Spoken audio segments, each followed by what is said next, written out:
좋아요와 댓글, 구독, 알림 설정까지 놓치지 마세요.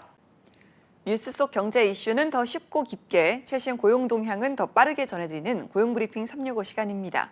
박지훈 기자와 함께합니다. 어서 오세요. 안녕하세요. 네, 오늘 어떤 이슈가 있을까요? 네, 다가오는 추석 연휴 설레기는 하지만요. 동시에 마음 한쪽은 좀 무거워지기도 합니다.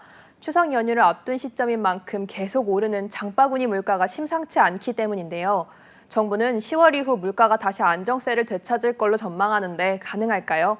첫 번째 이슈픽에서 짚어봅니다. 네, 늘 이맘때면 물가가 들썩이긴 하는데 올해는 유독 더합니다. 정말 월급 빼고 다 올랐다 이런 말이 정말 실감이 나더라고요. 네, 지난달 물가는 1년 전보다 3.4% 상승했는데요. 물가 상승폭 확대는 올해 들어 처음입니다. 특히 과일값이 상승폭을 키우는 주된 원인이 됐는데요. 이미 1년 전보다 13%나 올랐습니다. 지난해 1월 이후 가장 큰 폭의 상승세인데 문제는 이제 시작이라는 겁니다.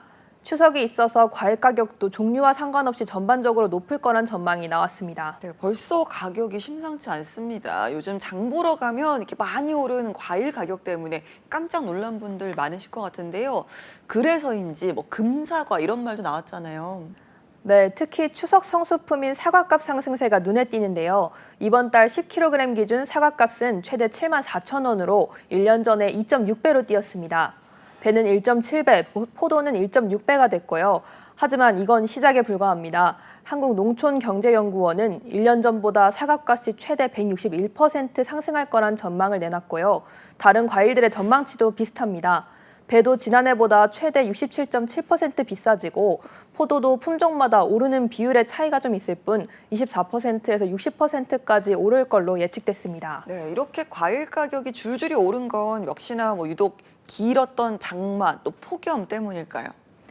네, 처음에는 재배 주기가 다소 짧은 상추 같은 채소에 영향을 줬다가 이제 과일에까지 영향을 미치고 있는 겁니다. 게다가 지금 9월에도 32도, 33도 더위가 계속 이어지고 있어서 생산량 감소는 앞으로도 지속될 것으로 보이는데요. 최근에 우리나라뿐 아니라 전 세계에서도 이상기후들이 곳곳에서 나오다 보니까 기후의 어떤 불확실성이 물가로도 이어지면서 하반기 물가에 대한 걱정을 키우는 상황입니다. 그러니까요. 정말 좀 걱정이 좀 커지고 있는 그런 상황입니다. 정부 차원에서 대책 마련이 필요해 보이는데요. 네, 정부는 과일을 비롯해 역대 가장 많은 16만 톤의 추석 성수품을 풀어 가격이 오르는 걸 막고 필요하면 추가 조치도 내놓겠다고 밝혔습니다. 네, 그렇다고 해도 추석상 차리기가 무서울 것 같습니다. 글쎄요, 앞으로 물가 상황이 좀 나아질까요? 네, 농산물 가격 급등 같은 일시적 요인이 없어지는 10월 이후엔 물가가 다시 안정될 거라는 게 정부 판단이지만 불안 요소는 여전합니다. 안정세를 보이던 석유류 가격도 불안하긴 마찬가지인데요. 1년 전보다는 10% 넘게 떨어졌다지만 하락폭이 크게 줄면서 물가를 끌어내리는 효과는 상당 부분 사라지기 때문입니다. 또 하나의 숨은 게 더 있는데요. 물가 상승의 복병 뭘까요? 네, 물가 상승의 복병, 요즘 핫한 공공요금 아니겠습니까? 네, 맞습니다. 전기, 가스요금, 전기료가 무려 21.1% 오르면서 물가 상승을 이끌었는데요. 가계 부담이 커진 가장 큰 이유 중 하나입니다. 그리고 지역 난방료가 33% 올랐죠. 지난달 물가에 소비자들이 반드시 지출해야 할 항목들이 이렇게 조목조목 많다 보니 물가 상승폭, 체감 상승폭이 더 큰 겁니다. 그렇군요. 네, 알겠습니다. 자, 두 번째 이슈픽 주제는 어떤 게 있을까요? 추석을 앞두고 선물을 준비하시는 분 많으실 텐데요. 거리두기 없는 첫 추석인데다가 고물값까지 겹치면서 선물 트렌드도 많이 변했습니다.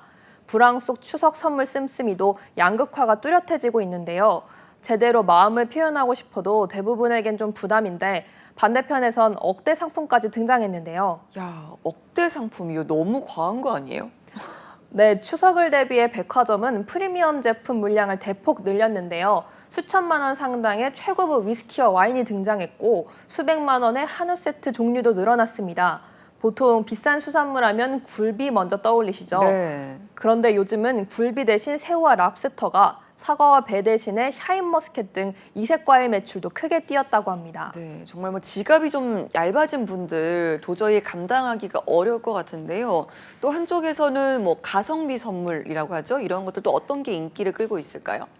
네, 대형마트는 가성비와 가심비를 내세웠습니다. 고물가 상황 속에서 주머니가 가벼워진 소비자들을 위해 5만 원 미만의 상품을 늘린 건데요. 일찍 구매하는 사람에게 할인 혜택을 제공하거나 공동구매 이벤트를 진행하면서 가격을 낮췄습니다.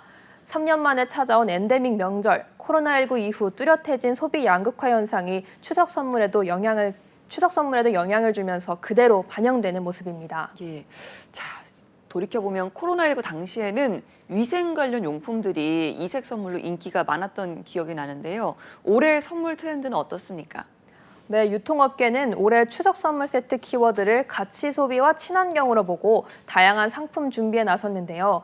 예를 들면 한우도 일반 한우가 아니고요. 저탄소 한우 기프트처럼 단연간의 품종 개량과 사양 관리 등을 통해 탄소 배출량을 65% 줄인 한우를 내세우는 겁니다. 과일도 마찬가지인데요. 마트에선 가치 소비 대표 선물 세트로 꼽히는 저탄소 인증 사과, 배 세트를 전면에 내세웠습니다. 무엇보다 이런 트렌드가 가장 잘 드러나는 건 바로 포장입니다. 맞아요. 명절 선물 포장 생각하면 굉장히 좀 황당할 때가 있습니다. 이 실제 선물보다 이 과대 포장이 압도하기 때문인데요. 올해는 좀 달라질까요? 네, 유통업계는 친환경 재활용 소재로 만든 보냉 가방에 담아 상품을 배송하고요.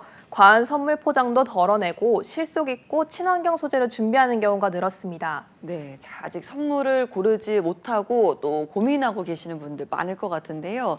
마음을 전하는 이 선물 고르기도 참 어렵더라고요.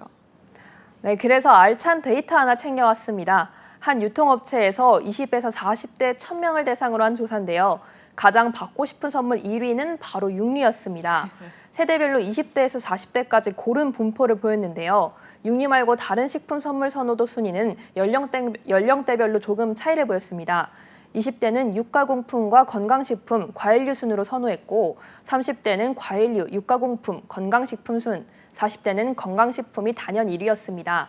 이런 가운데 응답자의 93.2%는 명절에 선물을 주고받는 걸 긍정적으로 생각하는 것으로 조사됐는데요.